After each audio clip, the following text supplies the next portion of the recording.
nota que es verano y estamos bajo mínimos. El grupo de alabanza, menuda fiesta se ha montado, el nuevo grupo de alabanza, me ha encantado. Pero no solamente se nota por eso, sino porque me han dicho, hace un mes me dijeron, oye, ¿quieres predicar el 29? Hay un sitio libre, calienta un poco que te toca.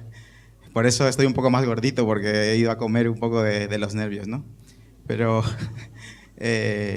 como decía, es verano, muchos están de vacaciones, pero bueno, ellos se lo pierden, porque hoy vamos a tratar un tema que hace un par de años se hablaba mucho en las iglesias, en el grupo de jóvenes, yo creo que más, porque es el tema sobre una película. Y el tema es la muerte de Dios. Yo creo que la mayoría que están aquí han visto la película Dios ha muerto, ¿no? La predicación no va sobre la peli, pero el título es Dios ha muerto, ¿vale? Entonces, ¿por qué empieza la peli? La peli empieza por una clase de filosofía donde el profesor lo primero que dice es esta frase del filósofo alemán Nietzsche, ¿no? Nietzsche lo que dice es, Dios ha muerto y nosotros lo hemos matado. Para Nietzsche la muerte de Dios es el acontecimiento más grande de los últimos tiempos. Dios ha muerto, por tanto, la fe del Dios cristiano en el que creemos tú y en el que creo yo, ha perdido toda credibilidad. Y la única forma de superarlo, de superar esas consecuencias para Nietzsche, es la creación o el nacimiento de un superhombre. Ahora que está muy de moda las pelis de Marvel y que cada mes sale una nueva, para Nietzsche, la forma de superar la muerte de Dios era crear el superhombre, quien era capaz de cambiar todos los valores a un nivel que nunca se haya visto. Nietzsche niega a Dios, niega a todo tipo de Dios, pero en particular al Dios cristiano, es decir, a nuestro Dios. La muerte de Dios significa el gran derrumbamiento, la cual no es proclamada simplemente para evaluar nuestra situación espiritual. Nietzsche va mucho más allá. Nietzsche lo que quiere es que tomemos conciencia de ello y que cambiemos esta situación. Dios está muerto, pero su sombra es larga. Nietzsche dice que al igual cuando Buda murió, su sombra se siguió viendo durante muchos años en una cueva, Dios seguirá existiendo en muchas cuevas durante milenios de años. Pueden ser iglesias donde se vea la sombra de Dios. Nietzsche yo creo que estaba pensando en eso. Nietzsche es un chico, hijo de pastor, que empezó a estudiar teología y después de eso se hizo súper ateo, no creyó en Dios y entonces creó en su vida esta sentencia, ¿no?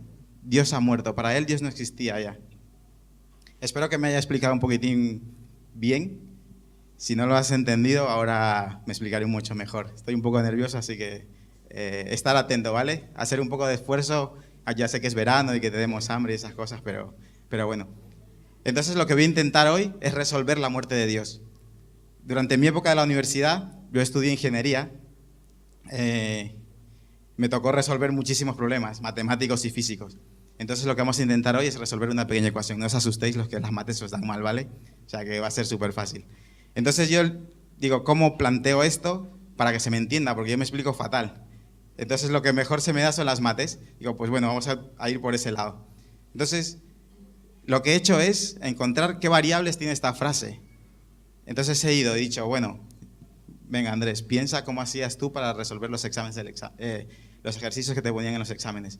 Pues lo primero, leer el problema. Entonces, Dios ha muerto y nosotros lo hemos matado. Aquí yo he encontrado dos variables, ¿vale? La primera, Dios.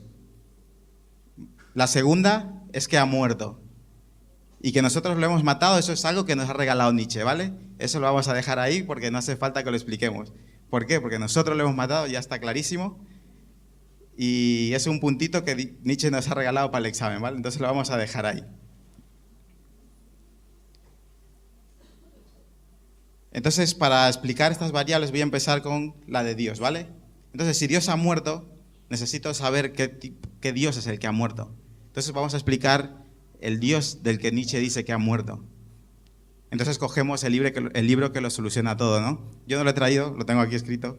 O sea, no es mi móvil, bueno, mi móvil lo tengo aquí. No he ido a Google, pero cogemos la Biblia y empezamos a leer desde Génesis hasta Apocalipsis. Ahí se soluciona el problema de si Dios ha muerto o no.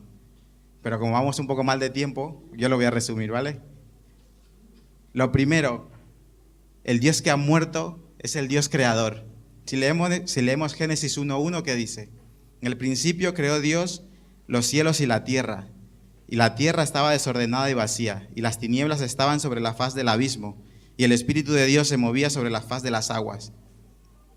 Dios no solo creó lo que vemos todo, lo que podemos disfrutar, sino que también lo ordenó. Después de crearla, a partir del versículo 3, si tú lees Génesis 1:1, Génesis 1, Dios se pone manos a la obra y empieza a poner cosa por cosa en orden. Entonces, no solamente es el creador, sino que también ordena eso. Y una vez que ordena todo eso y lo pone todo listo, adecuado, acondiciona todo, va y crea lo mejor, el hombre.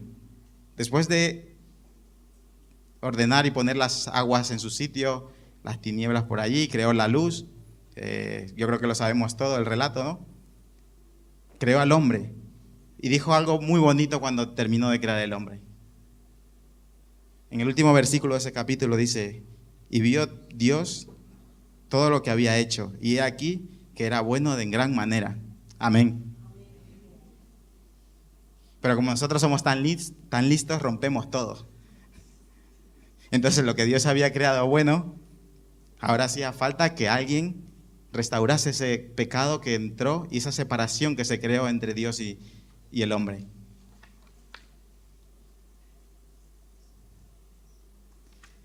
Si leemos el versículo 26 de Génesis 1, 26 y 27 dice: Dios dijo: hagamos al hombre a nuestra imagen, conforme a nuestra semejanza, y señoree en los peces del mar, en las aves de los cielos, las bestias de la tierra y todo animal que se arrastra sobre la tierra. Y creó Dios al hombre a su imagen. A imagen de Dios lo creó, varón y hembra los creó. Aquí se nos añade un pequeño problema a nuestra ecuación. Es el hagamos. Dios está diciendo, entonces dijo Dios, está hablando en primera persona, pero de repente va y habla en tercera, dice hagamos. ¿Qué pasa ahí? ¿Por qué está usando un verbo en tercera persona? Ahí ya si no lo sabemos, nos van a restar puntos en el examen. Entonces, esto lo vamos a contestar un poquito más adelante, ¿vale? Pero tener en cuenta esto es muy importante. Dice, entonces dijo Dios, y de repente empieza, hagamos al hombre a nuestra imagen conforme a nuestra semejanza. Entonces el Dios del que Nietzsche dice que ha muerto es el Dios creador, primeramente. Segundo, el Dios el que nosotros hemos matado es un Dios todopoderoso. Hemos cantado hoy una canción, ¿no? Creo que todos sabemos canciones donde se habla de lo poderoso que es Dios. Ese Dios que fue capaz de crear todo lo que vemos desde la nada. Este Dios, como dice en Éxodo 22, por si luego quieres mirarlo y que estoy diciendo cosas bíblicas. Yo soy el Señor tu Dios que te sacó de Egipto. Este Dios fue capaz de sacar a su pueblo de la esclavitud.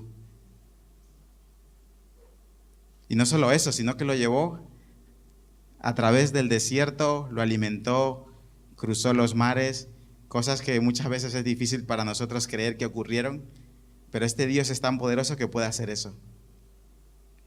Este Dios es el mismo con el que fue David al encuentro de Goliat y con simplemente una piedra lo derrumbó. Bueno, estaba la ayuda de Dios, que es mucho más que la piedra que llevó. Este mismo Dios es el Dios que protegió a Daniel y a sus amigos en el horno de fuego. Si no conoces la historia, los 3 amigos de Daniel le dijeron a Nabucodonosor, el rey que gobernaba en ese tiempo, donde estaban cautivos, el Dios que ellos adoraban era tan grande que podía salvarlos del horno de fuego, pero aunque no lo hiciera, seguirían confiando en Él y le obedecerían solo a Él. Podemos seguir dando ejemplos, yo creo que toda la mañana, sobre lo grande que es Dios. Si empezamos a leer desde el Génesis hasta el Apocalipsis, vamos a ver historias sin fin de lo grande y poderoso que es Dios. Pero este concepto hoy en día se ha devaluado. El concepto del poder de Dios en nuestras iglesias, en nuestras vidas, allí fuera se ha devaluado. Entonces a esto es lo que se refiere Nietzsche cuando dice Dios ha muerto. Hemos empequeñecido tanto a Dios que ya cuando Hemos empequeñecido tanto a Dios que ya no confiamos en Él. Vemos a un Dios incapaz de sacarnos de las dificultades que nos encontramos diario. En realidad, como dice Nietzsche, que la sombra de Dios se va a ver durante muchos años, estamos alabando a una sombra. Pero la buena noticia para nosotros no es diferente, porque la realidad no es esa. Si tú lees la Biblia, no es esa. En el versículo 28 de Isaías 40 leemos esto. ¿No has oído que el Dios eterno es Jehová, el cual creó los confines de la tierra? No desfallece ni se fatiga con cansancio, y su entendimiento no hay quien lo alcance. Nos cuesta comprender esto, nos cuesta comprender lo grande y poderoso que es Dios. Lo cantamos, y me ha venido al pelo la canción de hoy, no sabía que le íbamos a cantar, pero nos cuesta entender, lo cantamos y lo recantamos y lo volvemos a cantar, y cuando surge un problema, intentamos primero resolverlos por nuestra fuerza, como lo hizo Adán y Eva. Después de pecar, intentaron crearse ellos mismos su ropaje, cuando Dios le puede crear otros tipos de ropaje y nos quiere cuidar, pero nosotros lo que hacemos cada vez que rompemos esto, queremos arreglarlo por nuestra cuenta, porque no entendemos lo grande y poderoso que es Dios. Seguramente estemos poniendo algún límite a este poder que tiene el Señor. Quizás estamos diciendo, esto es demasiado, a Dios no le importa, Dios no está cuidando de esto en mi vida. Yo soy muy de quejarme, o sea que seguramente estas frases son para mí.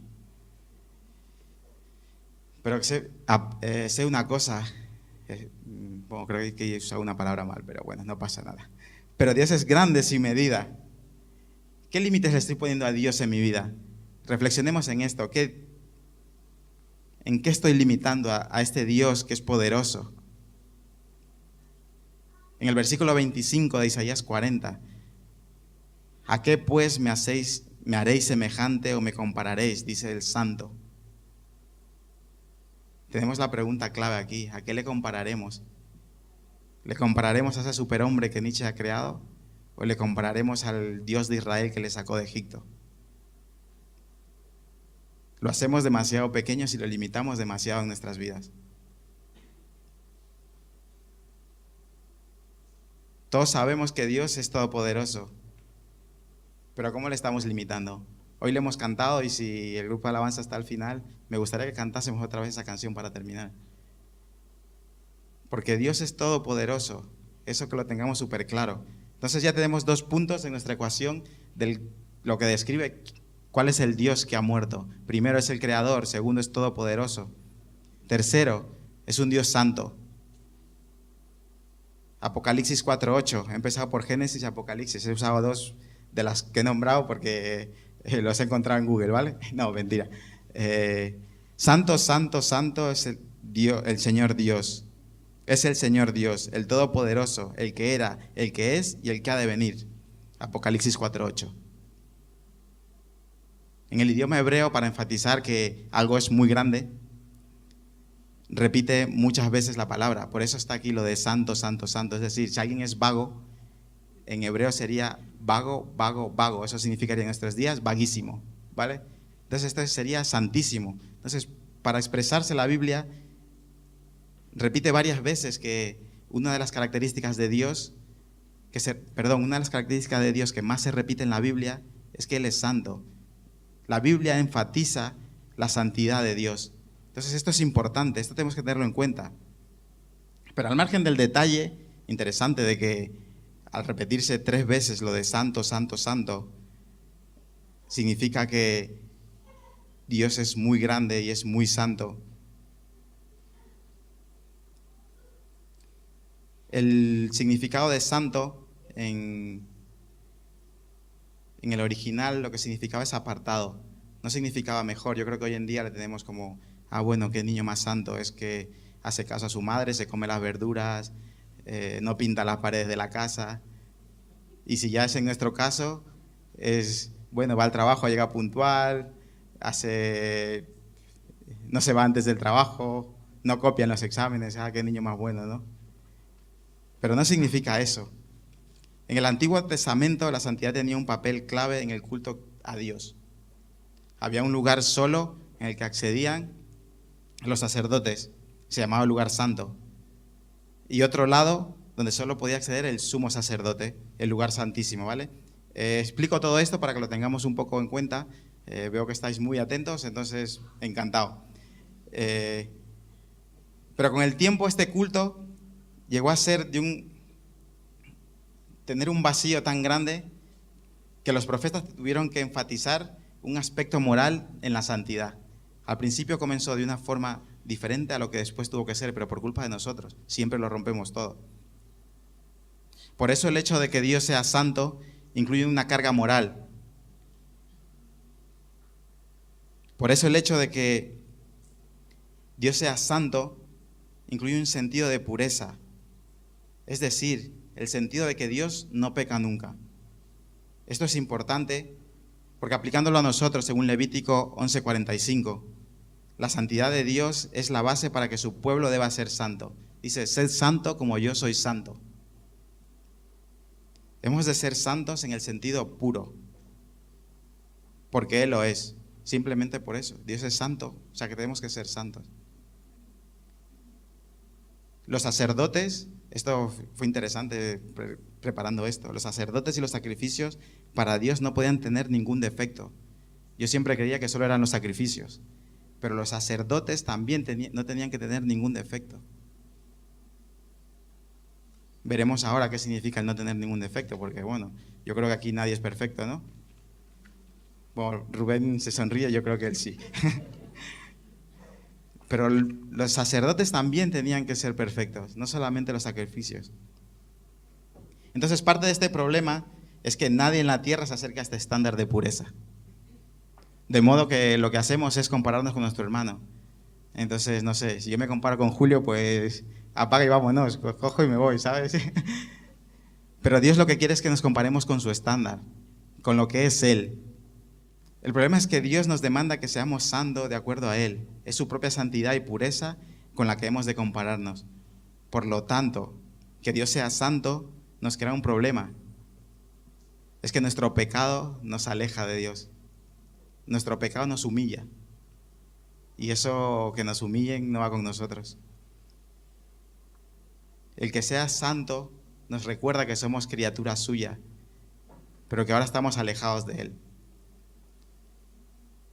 Después de ver ya 3 aspectos, yo creo que ya estamos llegando al 5, 4 y medio todavía, nos queda un poquito, ¿vale? Entonces vamos a ver otro aspecto, que es el amor. Hay muchas características de Dios que podríamos estar aquí compartiendo, pero me he centrado solamente en estas 4, ¿vale? Porque tampoco os quiero aburrir demasiado. Entonces, este Dios al que nosotros nos hemos cargado es todo amor. Eso nos encanta, ¿o no? Hoy en día se vende todo. El amor se vende, de una manera diferente, pero se vende. Primera de Juan 4:8 y 16 dice que Dios es amor. Eso lo resume todo. Y aparte de eso, es la característica más popular y conocida y alabada en la actualidad. Yo creo que todos los que hemos crecido en la iglesia nos sabemos Juan 3:16. Amén. ¿Lo ves? Ellos han crecido en la iglesia. Porque de tal manera amó Dios al mundo que ha dado a su Hijo unigénito, para que todo aquel que en Él crea no se pierda, mas tenga vida eterna. Me encanta. Y también a nosotros nos encanta que nos amen. Pero ¿qué significa realmente este amor? El amor de Dios es un ejercicio de su bondad para con los pecadores individuales, por el cual, habiendo identificado con el bienestar de los mismos, es decir, teniendo empatía con nosotros, ha dado a su Hijo para que fuese su Salvador. Y ahora los induce a conocerlo y gozarse en Él para una relación basada en un pacto. Esta es una definición que encontré que define perfectamente este versículo, que yo me lo aprendí con 7, 8 años y no se me ha vuelto a olvidar. Solo me sé ese versículo, ¿vale? Pero yo creo que es suficiente. Resume también la canción que decía... el Señor es mi Dios, mi Salvador, Cristo, o algo así decía, pero resume eso. O sea, dio Dios tenía tanto amor para nosotros que dio a su propio Hijo para que fuese nuestro Salvador. Pues a este amor, si no has escuchado nunca esta palabra, se lo conoce como gracia. Efesios 2, del 8 al 9 dice: porque por gracia sois salvos por medio de la fe, y esto no de vosotros, pues es don de Dios, no por obras para que nadie se gloríe. Después de Martín Lutero, la palabra gracia es muy conocida en las iglesias protestantes, pero no la entendemos tampoco. O sea, somos muy listos, rompemos todo, pero no entendemos lo básico. La gracia significa que Dios, sin tener obligación de amarnos, nos ama. Necesitamos a Dios.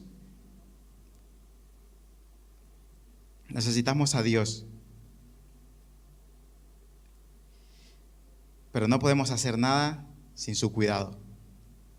Sin embargo, Él nos sigue amando y nos sigue cuidando.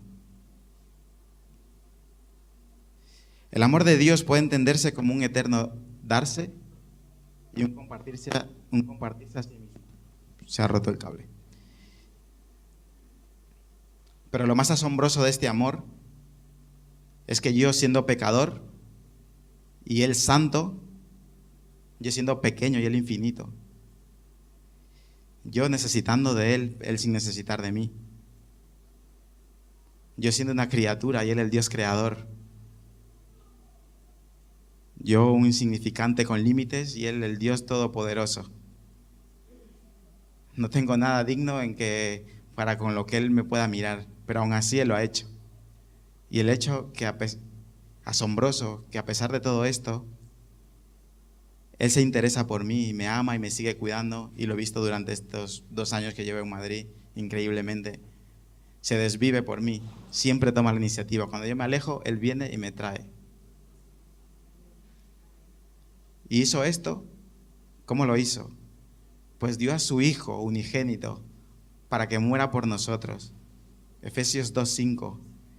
Como los demás, éramos por naturaleza objeto de la ira. Pero Dios, que es rico en misericordia, por su gran amor por nosotros, nos dio vida en Cristo. Aun cuando estábamos muertos en pecados, por gracia ustedes han sido salvados. Si no nos emocionamos con estas palabras, tenemos que seguir buscando este amor. Es increíble, por gracias ustedes han sido salvados. Amén. Cuando estaba preparando el mensaje, me vi la peli y no la había visto. Y me emocionó porque el chico lo hizo su defensa muy bien, pero dijo esto: o sea, por gracia somos salvos, es gratuito todo.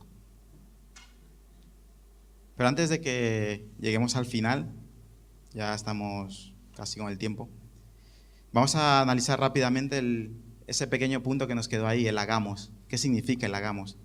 Entonces, Juan lo describe muy bien. Dice: en el principio era el verbo, y el verbo era con Dios, y el verbo era Dios.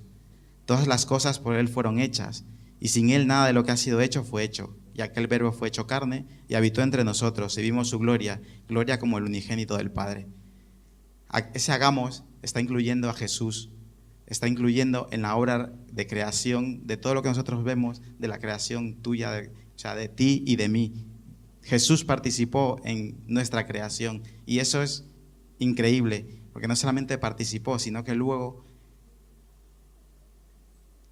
no tomando la posición de Dios, se hizo carne para habitar entre nosotros, sentir lo que nosotros sentíamos, vivir como nosotros vivíamos. Y vino con una misión de muerte, una muerte que iba a ser en la cruz, la peor muerte que podía existir en su época, la muerte más humillante que existía en la época que vivió Jesús. Entonces Pablo, perseguidor de la iglesia, en 1 Corintios 15, describe perfectamente esta muerte. Porque primeramente nos enseñó lo que asimismo recibí, que Cristo murió por nuestros pecados, conforme a las Escrituras, y fue sepultado, y que resucitó al tercer día, conforme a las Escrituras, y que apareció a Cebas y después a los 12. Es un hecho contrastado porque apareció a varias personas. Luego, si sigues leyendo, dice apareció a más de 500 personas en su relato, ¿vale? Entonces, si lo puedes seguir luego leyendo, 1 Corintios 15 lo describe muy bien. Entonces, ¿Dios ha muerto o no ha muerto? Esa es la cuestión que tenemos que salir hoy de aquí. Antes de que nos vayamos en unos 5 minutillos, tenemos que tenerlo claro.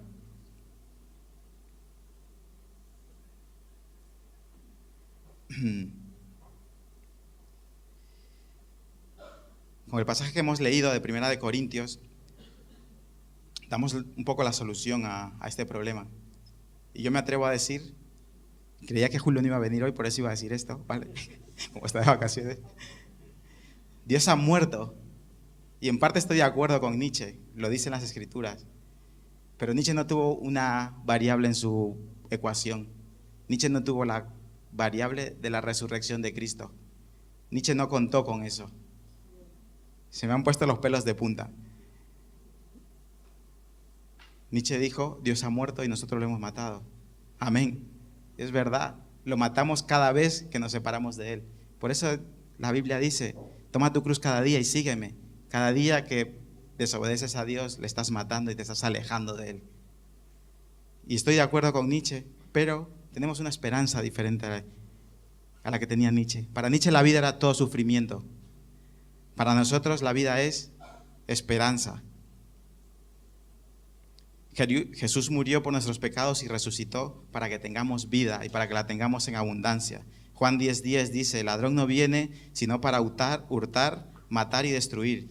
Yo en cambio he venido para que tengan vida y la tengan en abundancia. ¿Qué significa esto de tener en abundancia? Yo estuve buscando en la Biblia y encontré un versículo muy conocido por todos. Gálatas 5:22-23. Mas el fruto del Espíritu es amor, gozo, paz, paciencia, benignidad, bondad, fe, mansedumbre y templanza. Para mí, esta semana, hoy compartiendo esto con vosotros, la vida en abundancia es que esto que hemos leído en Gálatas 5 se refleja en nuestro día a día, con nuestros amigos, con nuestros compañeros de trabajo, con nuestra familia. Eso es tener vida en abundancia. ¿Y cómo voy a tener esa vida en abundancia? Ya que estamos solucionando cosas, Juan 14:6 lo deja claro. Jesús les dijo, yo soy el camino, la verdad y la vida. Nadie viene al Padre sino por mí. Para obtener una vida en abundancia hay que buscar a Jesús. Para Nietzsche la vida no es más que sufrimiento y el único capaz de superar la falta de Dios para él era el superhombre, creado por él. Para Dios la vida es abundancia y la única forma de alcanzarlo es a través de Jesús. Me gustaría que leyésemos Mateo 27, 45 al 51, rápidamente.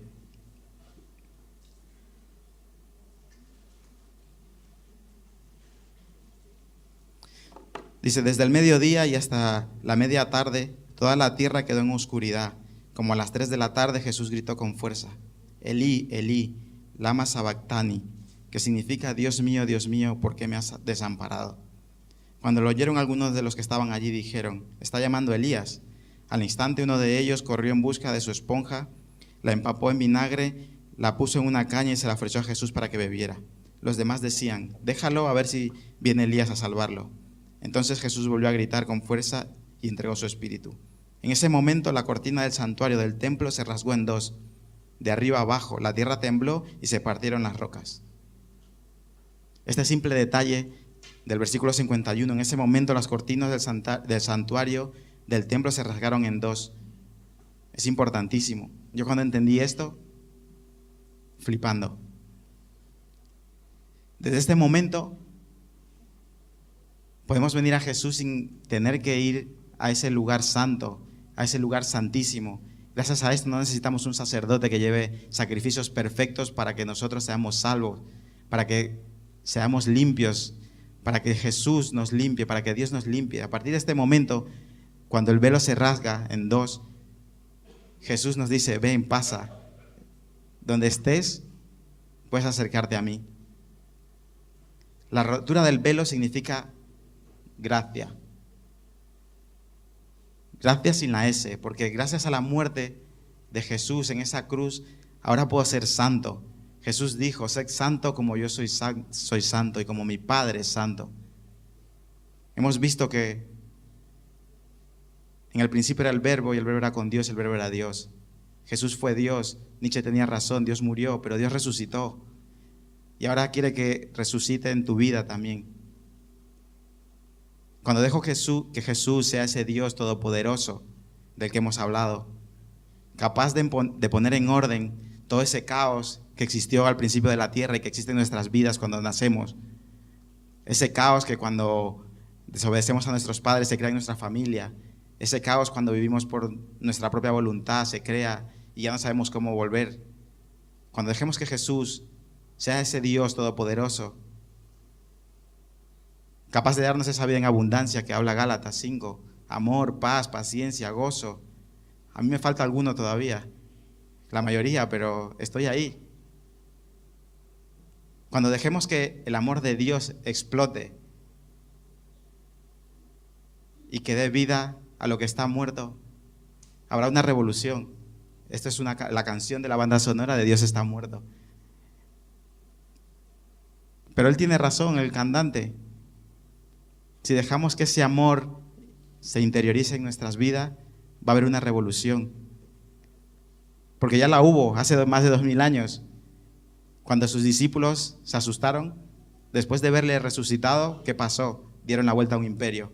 El imperio romano le dieron la vuelta totalmente. ¿Qué pasó cuando Martín Lutero se encontró con Jesús? Estamos aquí por ello también. Si dejamos que este amor explote, habrá una revolución. ¿Por qué? Porque Dios está vivo. Amén. Quiero que cantemos, porfa. Estamos pasando un poco de tiempo, pero si podemos cantar la canción. Y me gustaría orar, porque hay mucha gente allí fuera que no conoce del Señor. Y quizás hay mucha gente aquí dentro que tampoco lo conoce. ¿Quieres acercarte al Señor? Este es el momento. El velo ya está roto. Puedes hacerlo en cualquier momento. Puedes hacerlo aquí, ahora mientras ellos cantan. Puedes hacerlo cuando llegues a tu casa. Puedes hacerlo de camino a casa en el metro. Mi primer encuentro con Dios fue en un avión. Y vieron lágrimas. Yo casi no lloro. Pero vieron lágrimas, primero de tristeza y después de alegría, porque Jesús me restauró. Jesús cogió todo ese caos que existía en ese momento y me dio paz, me dio gozo, me dio paciencia. Mi familia lo notó. Luego lo volví a romper, luego volvió. Y es así, la vida del creyente es así. Lo volvemos a romper, pero Jesús está ahí, porque sigue vivo. Amén. Si quieres acercarte a Jesús y cruzar este velo que ya está roto, hazlo. Hazlo ahora, hazlo mañana, luego. Pero voy a orar para que esta palabra se nos quede en nuestras vidas, que cada día tomemos nuestra cruz. Aquellos que conocemos del Señor, sigamos adelante. Señor, te damos gracias porque tú has resucitado, mandas a tu Hijo a morir por nosotros, Señor, y Él resucitó. Lo podemos contar con nuestra experiencia, pero también lo podemos contar con la experiencia de millones de personas. Lo podemos contar con tu palabra que nos has dejado. Gracias, Padre, porque por medio de Él todas las cosas son hechas nuevas, Señor. Todo ese caos vuelve a la normalidad. Todo aquello que no está en su sitio vuelve a su sitio, Señor. Te doy gracias porque en mi vida lo has hecho. Te pido que en la vida de mis hermanos lo hagas también, aquellos que no te conocen, que puedan conocerte, Señor, y acercarte a ti.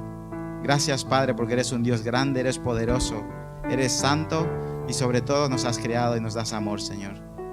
Gracias, Padre, por todo y gracias porque sigues vivo, Señor, y vives en nuestros corazones. Amén.